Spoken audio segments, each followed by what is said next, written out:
तो दोस्तों, क्योंकि सांस भी कभी बहू थी सीरियल के आज के एपिसोड की शुरुआत तुलसी से होती है, जो करण और उसके बच्चों के पास आती है। फिर सुभाष की तरफ देखकर मुस्कुराते हुए कहती है कि ये लोग अभी तक यहीं खड़े हैं, क्या इन्हें तैयार नहीं होना है। इसके बाद तुलसी सुभाष को पूछती है कि क्या करण ने अभी तक उन्हें अपने भाई और उस भतीजे से नहीं मिलवाया जिसकी शादी होने वाली है। इतना कहते ही तुलसी गौतम और नकुल को वहां बुला लेती है। तो दोनों के आते ही वो जानबूझकर करण से कहती है कि अपने दोस्त को अपने भाई से भी मिलवा दे, नहीं तो उसे क्या लगेगा। तो मजबूरी में करण सुभाष का परिचय गौतम से करवाता है और कहता है कि यह उसका भाई गौतम वीरानी है। इसके बाद वो नकुल से भी मिलवाता है और कहता है कि यही उसका भतीजा है जिसकी शादी होने वाली है। तो सुभाष गौतम से हाथ मिलाता है और फिर नकुल को शादी का बधाई देता है। तभी तुलसी नकुल से सुभाष का आशीर्वाद लेने के लिए कहती है, तो नकुल भी उनके पैर छूकर आशीर्वाद लेता है। ये देखकर तुलसी मुस्कुराते हुए कहती है कि चलो, आखिरकार भरत मिलाप तो अच्छे से हो ही गया। फिर वो सबको याद दिलाती है कि अब देर हो रही है, इसलिए सभी लोग जल्दी तैयार हो जाएं। तो इसके बाद करण, उसके बच्चे और सुभाष वहां से तैयार होने के लिए चले जाते हैं।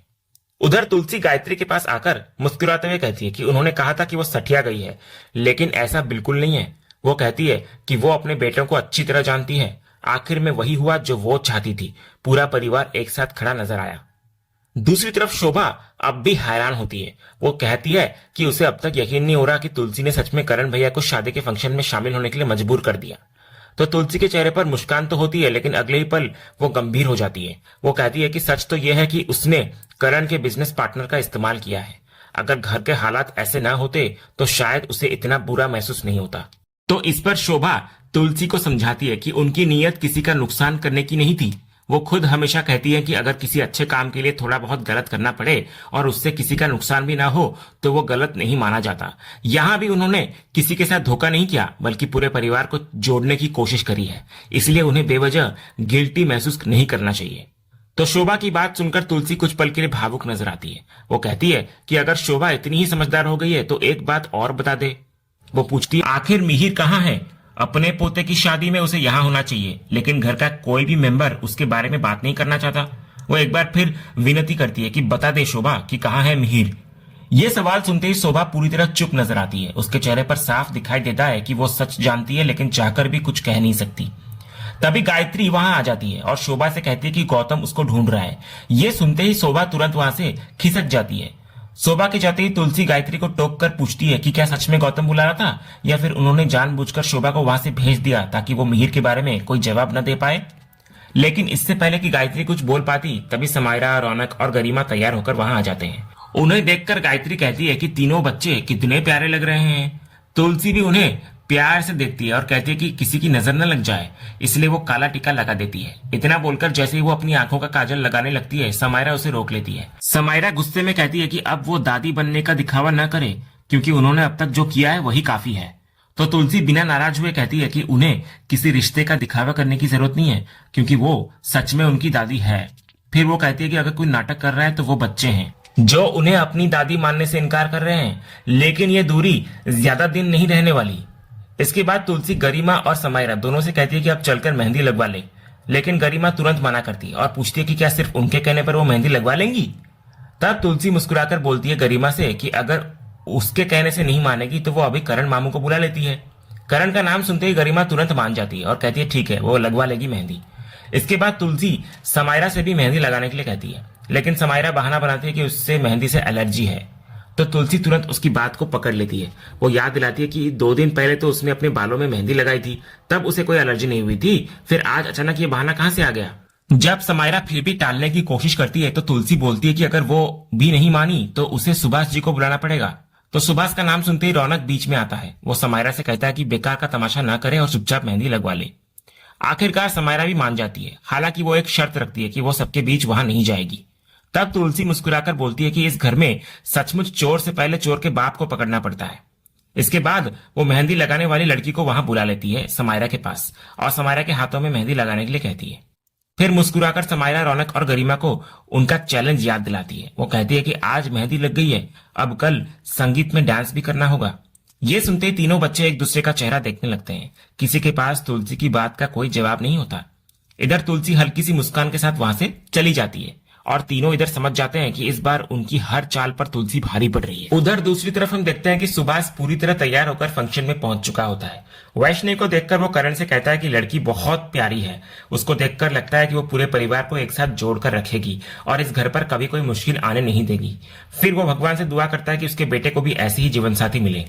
तो सुभाष की ये बात सुनते ही करण धीरे से कहता है कि भगवान ऐसी लड़की किसी को न दे। तो सुभाष उसकी बात ठीक से सुन नहीं पाता और पूछता है कि उसने कुछ कहा। तब करण तुरंत बात को संभालते हुए कहता है कि वो तो बस यही कह रहा था कि भगवान उसकी हर इच्छा पूरी करे। इसके बाद सुभाष तुलसी को कहता है कि उनकी होने वाली बहू बहुत सुंदर है। तभी तुलसी जानबूझकर करण के सामने कहती है कि अभी तक तो सुभाष जी की वैष्णवी से ठीक से मुलाकात भी नहीं हुई। फिर वो करण से कहती है कि उसे अपने दोस्त का परिचय वैष्णवी से करवाना चाहिए। तो सुभाष तुरंत वैष्णवी की तरफ बढ़ने लगता है, लेकिन करण वहीं खड़ा रह जाता है। सुभाष उसे भी साथ आने के लिए कहता है, मगर करण कोई जवाब नहीं देता, सिर्फ वहीं पर खड़ा रहता है। तब तुलसी खुद वैष्णवी को अपने पास बुलाती है और कहती है कि ये करण चाचा के सबसे करीबी दोस्त सुभाष जी हैं। फिर सुभाष से भी कहती है कि यही इस घर की होने वाली बहू वैष्णवी है। तो वैष्णवी सम्मान के साथ सुभाष के पैर छूती है और सुभाष भी उसे दिल से आशीर्वाद देता है। इसके बाद वो जेब से सगुन निकालकर वैष्णवी को देने लगता है, लेकिन वैष्णवी पहले करण की तरफ देखती है और फिर विनम्रता से कहती है कि इसकी कोई जरूरत नहीं है, उनके आशीर्वाद से बढ़कर उसके लिए कुछ नहीं।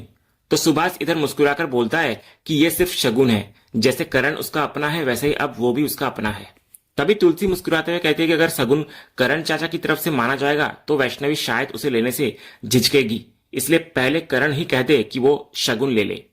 तो सुभाष भी करण की तरफ देखकर कहता है कि अब वही कहे। तो आखिरकार करण बिना वैष्णवी की तरफ देखे दूसरी ओर मुंह करके बस इतना कहता है कि शगुन है, ले लो। तो करण की बात सुनने के बाद ही वैष्णवी शगुन स्वीकार करती है, लेकिन तुलसी यही नहीं रुकती। वो करण से कहती है कि जब उसने शगुन दिलवा ही दिया है तो अब वैष्णवी को आशीर्वाद भी दे दे। इसके बाद तुलसी वैष्णवी को करण के पास भेज देती है। जैसे ही वैष्णवी करण के सामने पहुंचती है, उसके मन में अतीत के सारे दर्दनाक पल ताजा हो जाते हैं।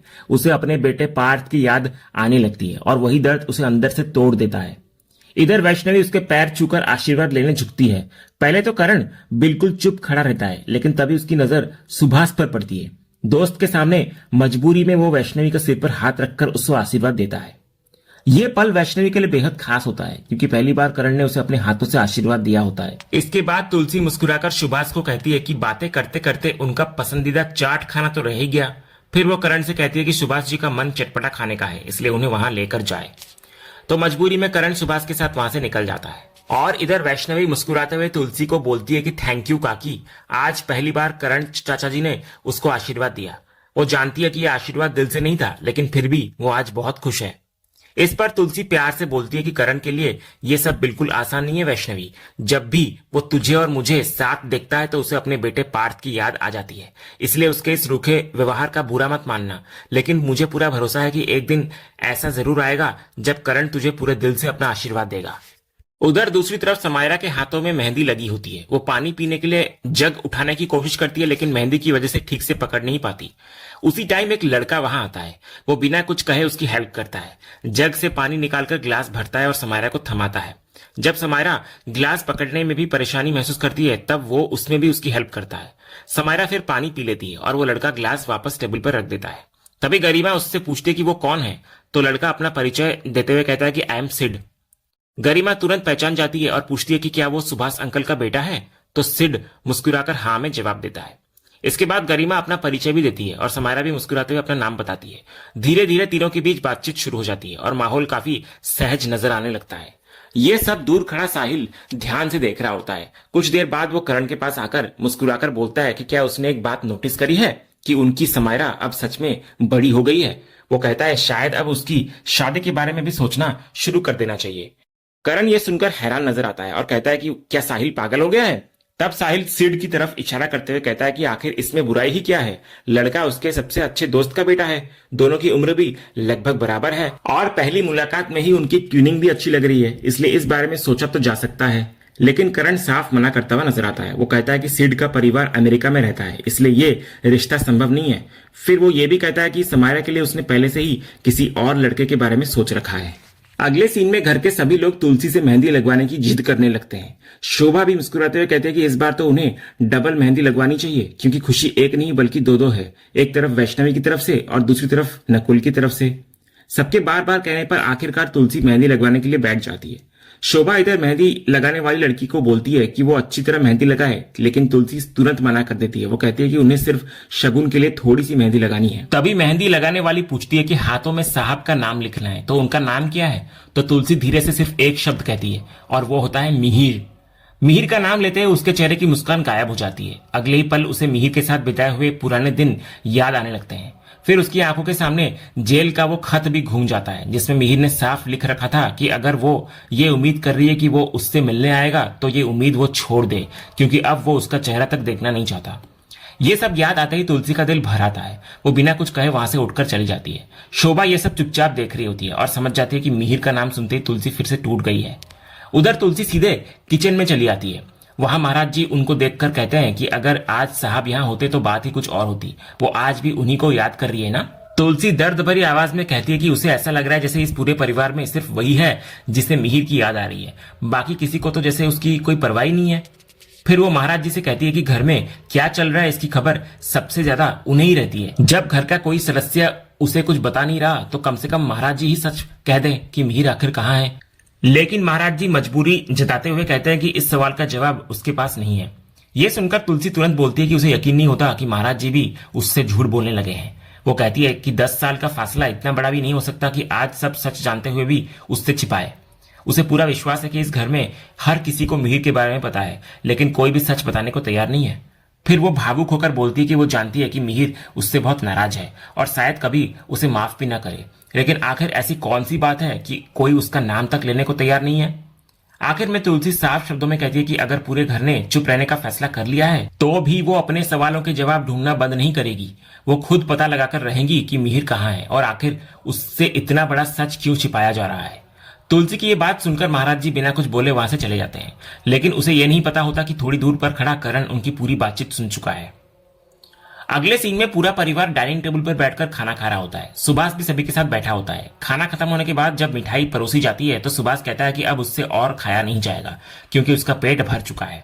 लेकिन तुलसी हंसते हुए कहती है कि मिठाई तो अभी बाकी है और उसे तो खाना ही पड़ेगा क्योंकि वो घर में खास तौर पर बनाई गई है। सुभाष मुस्कुराकर बोलता है कि कई सालों बाद उसे पूरे परिवार के साथ बैठकर इतना प्यार से खाना खाने का मौका मिला है।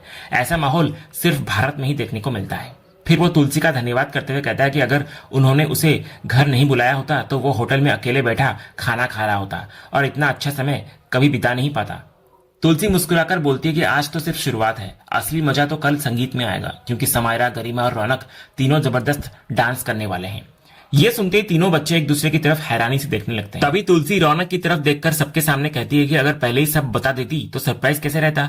फिर वो सुभाष से कहती है कि कल डांस तो जरूर होगा, लेकिन क्या होने वाला है ये अभी नहीं बताएगी वो। सुभाष भी मुस्कुराकर बोलता है कि काम की वजह से उसे डांस वांस देखने का ज्यादा मौका नहीं मिलता, लेकिन जब इन बच्चों की दादी इतनी तारीफ कर रही है तो वो अपना सारा काम पोस्टपोन करके ये परफॉर्मेंस जरूर देखेगा। तुलसी जानबूझकर समायरा, गरिमा और रौनक की तरफ देखकर कहती है कि उनके पोते पोतियां इतना जबरदस्त डांस करेंगे कि सब देखते रह जाएंगे। फिर वो रौनक से पूछती है कि है ना रौनक। तो रौनक के पास कोई जवाब नहीं होता। मजबूरी में वो सिर्फ हाँ कहकर सिर हिलाता है। इसके बाद करण सुभाष को बोलता है कि वो काफी थक गया होगा, इसलिए जाकर थोड़ा रेस्ट कर ले। सुभाष भी वहां से आराम करने निकल जाता है। सुभाष के जाते ही समायरा धीरे से करण को कहती है कि वो कल कोई डांस नहीं करने वाली। इस पर करण तुलसी की तरफ देखते हुए बस इतना कहता है समायरा से कि अभी कल आने दो, फिर देख लेंगे। इतना बोलकर करण वहां से निकल जाता है। उसके पीछे पीछे समायरा, रौनक और गरिमा भी चले जाते हैं। उधर तुलसी तीनों को जाते हुए देखकर मन ही मन मुस्कुराती रहती है। उसे पूरा यकीन होता है कि कल ये तीनों बच्चे चाहकर भी उनके बनाए प्लान से बच नहीं पाएंगे। और इसी सीन के साथ आज का ये एपिसोड यहीं पर खत्म होता है। तो दोस्तों, आज के एपिसोड पर आपकी क्या राय है? अपनी राय हमें कमेंट करके जरूर बताइए। अगर आप क्योंकि सांस भी कभी बहू थी की हर नई अपडेट सबसे पहले देखना चाहते हैं तो हमारे चैनल को सब्सक्राइब कर लें और बेल आइकन को भी जरूर ऑन कर लें ताकि आने वाली कोई भी वीडियो आपसे मिस न हो। फिलहाल आज के लिए बस इतना ही। हम फिर मिलेंगे अगले एपिसोड की एक और शानदार अपडेट के साथ। तब तक के लिए धन्यवाद।